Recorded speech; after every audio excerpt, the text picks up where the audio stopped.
Ah yes, our motherland, Bulgaria. Destroyed by the Great War, we were reduced and scattered. Lost everything we had, but now a new age has come. It was in 1936 that our Prime Minister Georgi Kiozenov sent a letter to the West, to the British and the French, hoping for diplomacy and a way to rearm ourselves. Aye, we were no fools. We knew what had to be done, and all powers in Europe would be needed. It was so that a letter was also sent to the Duce of Italy, Mussolini, asking to support our rearmament movements so we may protect ourselves from possible Soviet invasion. All were contacted to support our move, even the Polish Republic. Quickly a series of treaties were drawn up with the British, Italians and Polish, where all supported the reunification of our peoples and our rearmament, but it came with a cost. We had to seize the support of the terrorists known as Team EMRO, although they fought for reintegration with Bulgaria. Supporting them would only weaken our diplomatic stance. It was necessary. Europe quickly developed into chaos as the National Socialist rule in Germany would fall as the Kaiser returned to the throne in Berlin. Similar in Austria, a Habsburg would once again rule, and in Italy, Mussolini was kicked out of power. These three nations would henceforth join together into a military alliance. The Central Powers were reborn. But then, the imaginable happened.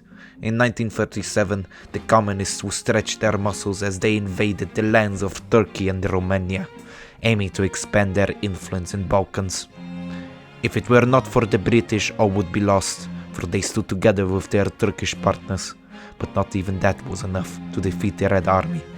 Bulgaria would soon meet with both sides in Sofia to find a ceasefire, so the firing and fighting could end, standing as a neutral party.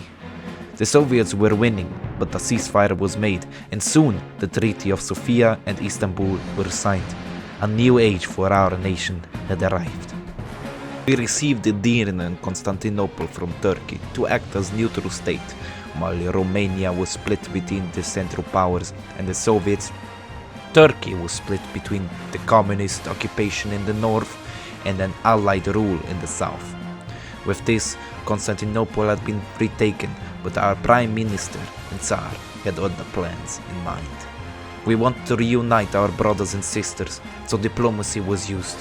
With a treaty in Athens, Edirne and Istanbul were given to the Greeks in return for praise. At the same time, the Central Powers grew in power as they would invade the lands of Yugoslavia.